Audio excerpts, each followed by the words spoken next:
is good for you, whatever good for your society, for your country, all is done by this divine power. You don't have to overpower the divine power. You don't have to order, you don't have to ask.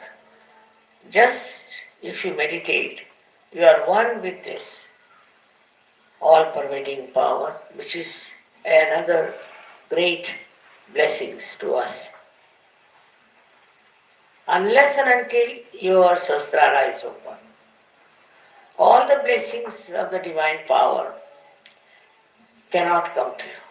Cannot. Maybe you might get some money, you might get some jobs, you might get this and that. But your own development is only possible when you meditate and your Sahasrara is completely open and open to truth. Now the truth is that this divine power is compassion, is love. This is the truth. They say God is love, God is truth. So the equation has to be made that truth is love and love is truth. But it's not a truth that as you have for your own children, you have for your family. Attached love is not truth. If you are attached to somebody, then you never see the bad points of that person. If you are angry with somebody, then you can never see the good points of that person. But it's a complete detached love. And that love is extremely powerful. Because whenever you project that love to anyone, you will be surprised. The problems of that person will be solved, his personality will improve, everything will work out in a very big way, and his life will be changed. But if you are attached to anything whatsoever, that attachment itself causes problems and doesn't allow Sahaj to grow. This attachment could be any kind. For example, you can be attached to your country, attached to your society, attached to your family. It can be of any kind. But when Sahasrara is open, you learn one thing is detachment. It just happens that you get detached. Though, you are not running away. As it is in Sahaja Yoga, we don't believe in people who run away from society and go to Himalayas, or that I call it as escapism. That is not the point. What happens is that you are there. You see everyone, you watch everyone, you know everyone, you are close to everyone, but you are a detached person. It's a state of mind that you achieve when Sahasrara is open. Then that state you you are dealing with people, you are dealing with problems, you are dealing with situations, but you are not involved in it. There's no involvement. And that involvement which you had before can never give a complete insight what is happening, what is the truth is about any situation. So this detachment helps. The greatest thing of the detachment is that you are not affected. No use saying that, oh, you are not affected, mother, so how can you feel for another person? How can you have compassion for another person? Because if you feel for another person, then only you can solve the problem. But this feeling that you have is again a kind of an attachment. It is not a real feeling because it doesn't help. The person is crying, you are also crying. The person is troubled, you are also in trouble. And this does not help that person, nor will it help you. So to have detached in no way means you do not feel the another person. You do feel. You feel the agony of that person, the trouble of that person, of the whole society sometimes, and of the whole country. But that your feeling is so detached that the all-pervading power takes over. First, we must have full faith in the capability of this all-pervading power. As soon as you are detached, you say, you do it. Finished. Once you say that you are going to do it, it's you who is going to do it. Whole thing changes completely because you transfer all your responsibilities, all your problems to this divine power which is so powerful, which is so capable, which can work out anything. So whenever you think that this problem you are going to solve, you are the one who is going to do it, then all right, the divine power says, all right, try your luck. But if you can really put this problem to the divine power, it will work out. We have all kinds of problems in Sahaja Yoga, especially when we find that people are not so much attracted to Sahaja Yoga. They are few in number, then you feel very bad about it. But have you tried to meditate on this point, and have you tried to put this problem to the divine power? Why should we worry when we have divine power available through our sastra? Why should we worry? Why should we think about it? Just leave it to the divine power. If that is possible, if that you can achieve, which is very difficult for human beings because they live with their ego, they live their conditionings. But if that attachment to all these things goes away, then what you do is just leave things to this power. Krishna has said in his Gita, Sarva dharmanam parityajya mamekam sharanam vacha. Forget about earlier dharmas. Dharmas meaning that we have a dharma of a wife, of a husband, of a member of the society. All of them have their own dharma. But he says, leave them and leave it them to me and I'll manage. This is it we have to learn, is to say that it's this divine power which will solve our problems. As human beings, it's a very difficult state. And this state only can be achieved through meditation. But I'm not saying that you go on meditating for hours together, not necessary. But with full faith in yourself and in the divine power. If you work it out, I'm sure it's not difficult to rise to that state of consciousness. That is what we have to achieve. It's possible for men as well as for women. They don't have to think, how can we mother do it after all? See, all such people are no good for surgery. Those who have diffidence about themselves cannot do anything. But those who are surrendered and those who think they can do it can manage all this transfer of their power to the divine power. Just put it on the divine power. Now supposing I have a car which can drive me down. So if I have a car, then I don't put bullocks on it, that I don't push my car. I just sit inside and use it.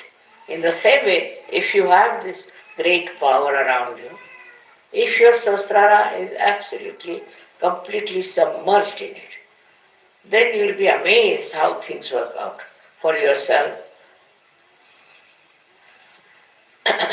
I will give you an example of Sahaja. He is no more now.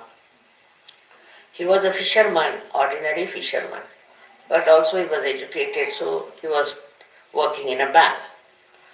This one was going one day to do some Sahaja Yoga work, and he had to go by boat. So when he came out, he saw the whole place was clouded and it was about to burst out into a big havoc. So he got very much perturbed about it, that what is this? Immediately his sahasrara was so open and good. Immediately he said, now I leave it to this divine power to stop all these things happening. I don't want it to rain and to have any problem till I come back home and go off to sleep. And it was surprising. People told me that, Mother, the clouds and everything were there all throughout, but it did not rain, did not uh, do anything, and there was no chaos of any kind. He went to another island where he had to go, he did Sahaja Yoga and came back. And then when he went to sleep, then only everything started pouring down.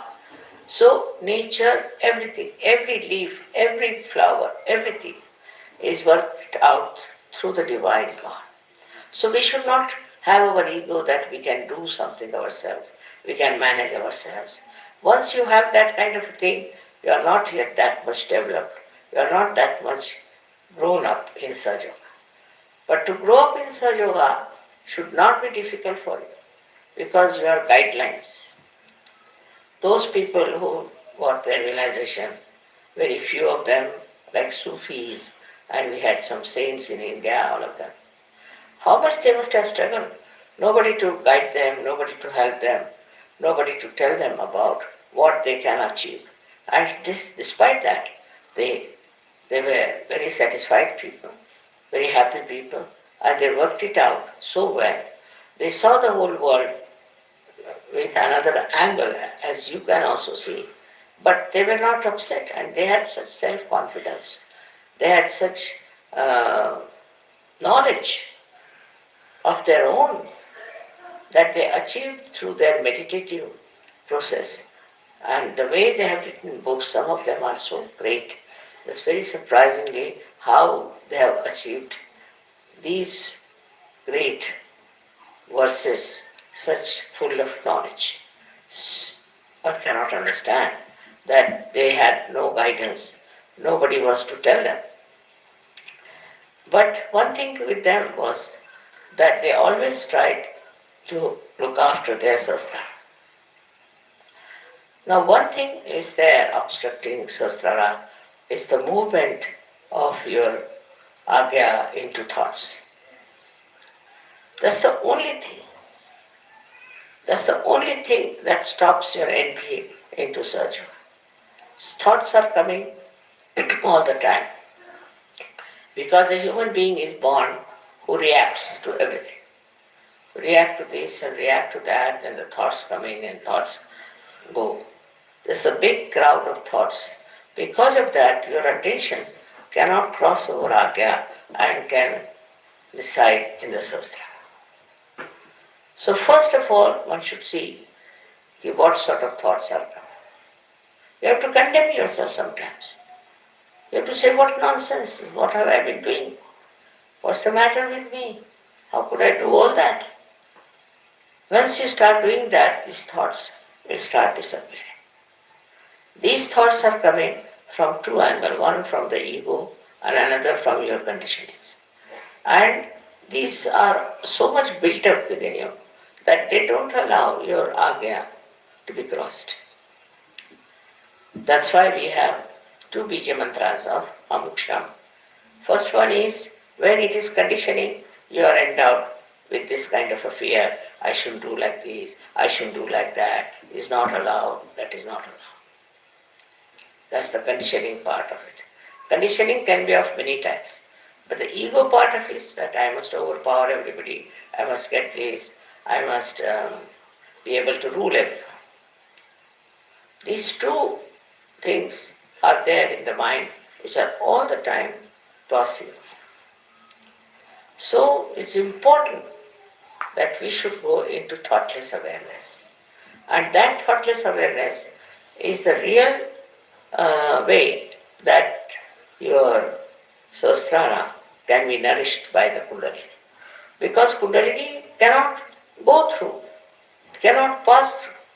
And for that, as I said, there are two bija mantras. One is Ham, another Ksham. So if you are conditioned, you are frightened, you are afraid, and you had ideas about yourself. These days, the way people are describing, they'll say, I'm an extrovert. Somebody will say, I'm an introvert. Somebody will say, I'm hippie, I'm that. All kinds of things they can have attributed to themselves. But these ideas are all coming from outside. They are not from inside.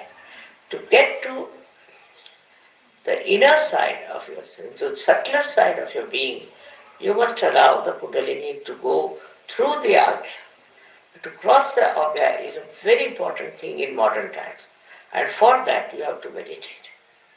If you can meditate with complete faith in yourself, this Agya can be opened up with surrendering to the Divine. You have to surrender yourself to the Divine. And when this Agya opens, you'll be amazed. Your Sahasrara is just waiting to transfer, to give you all the help that you need through the all-pervading power. Your connection of Sahasrara with the all-pervading power is established. And by that you will be amazed how all these 7 chakras work for you. How they help, how they try to give you whatever is the real knowledge about everything. This real knowledge that you get is very joy-giving. You can see this real knowledge in everything. You don't have to start reading any book about it. In every situation and in every person, in every flower, in every natural happening, you see clearly the hand of the Divine. Once you see the hand of the Divine, your ego starts disappearing. Once you say that it's you do everything. Kabira has said something great about this. He said that when the goat is alive, it goes on saying, I am, I am. But when it is slaughtered and its intestines are made into strings which are used for cleaning the cotton, then it said, tu hi, you are. See, in this symbolic way, they have suggested that you have to become dissolved into this divine power. It's the divine power that does everything. What am I? I was just a drop and I fell into this ocean of awareness of the divine power. And that is taking over and working it out. That will help you a lot to be a great surgeon. You develop curing powers, but still you are not proud of it. You developed, of course, awakening powers, you are not proud of it. You develop so many creative powers and you are not proud of it. You become really very, very creative, extremely creative. But the greatest thing happened to you that you become a global personality. So you start seeing the problem of every country, of every other nation where they have problems. But these problems when you see, you don't see like other people. Because others may like to use it for their own purpose, maybe for media, maybe for something. What you want to see is that these problems are solved. See that your powers are so great with this kind of a mind, I would say, which is dominated completely by the divine power, that whatever disturbs you immediately is taken over and it starts working out. Many problems have been solved by surgery. And also they can be solved on a very universal level. If you are a global person, then what happens is that you become a sort of a vehicle, or you can become like a channel for this divine power to act, because you are purely a global personality. Not attached to this, attached to that, but a pure Sahaja personality which can be used by this divine power very easily.